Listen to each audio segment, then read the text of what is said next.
Shalom, shalom, shalom, shalom. Guys, my viewers wangu wote, jina la Bwana lipewe sifa. Nafurahia kukusalamia sana na pia kukuongelesha dakika hii all over the world.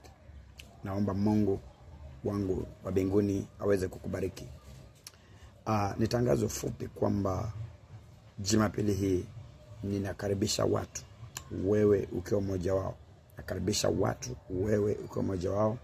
Kumbuka niko na ibada ya uponyaji, niko na ibada ya miujiza, niko na ibada ya mtu kuona baraka zake, niko na ibada ya kufanya mtu ashuhudie, niko na ibada ya kufanya mtu apone, niko na ibada ya kufanya mtu abarikiwe, niko na ibada ya kufanya mtu aone ukuu wa Mungu. Yaani hizi Jumapili za Desemba hii Desemba jinsi imefuatana, mwezi wa kwanza na wa pili, wa tatu, tukiendelea mbele, wa 8, wa 9, wa 10.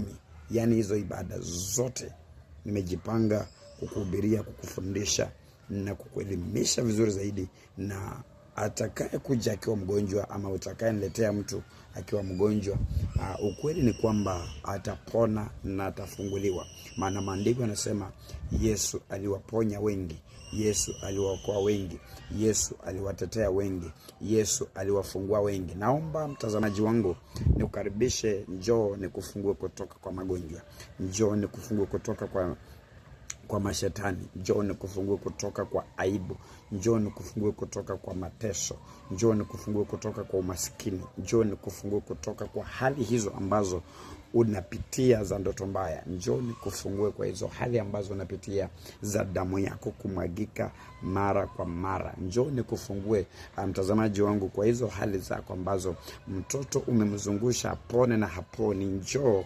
nitamwombea na nitamfanyia ibada yangu na atapona. Natamani nikwambie hivi, kuna some spirit ambazo zinafaa kutoka kwa nyumba yako. Kuna some spirit ambazo zinafaa kutoka kwa boma lenu. Kuna some spirit zinafaa kutoka kwa kazi yako na kwa maisha yako na kwa biashara zako. Basi niko hapa kuambia kwamba nitatumia maandiko ya Biblia. Tutaenda jinsi Biblia inasema, na utaona umefunguliwa, na utaona umebarikiwa, na utaona umepona, na utaona mkono wa Mungu wa mbinguni. Mtazamaji wangu, usipange kukosa Jumapili hizi ambazo nimekuandalia. Sasa na Jumapili hii, njoo tuombe pamoja, tutaabudu, tutasifu, na nitakunenea unabii wako. Alafu pia vile nitakufanyia healing and deliverance. Pia vile nitakubariki. Maandiko yanasema kwamba wawekeleeni mikono wabarikiwe. Nitakuwekelea mkono huu, utabarikiwa mtu wa Mungu. My brother, my sister, wherever you are, amini Mungu anaweza, amini Mungu anatosha, amini Mungu anastahili, na ako kila pahali. Lakini hapa naye yuko Mungu mwenyewe mkubwa zaidi.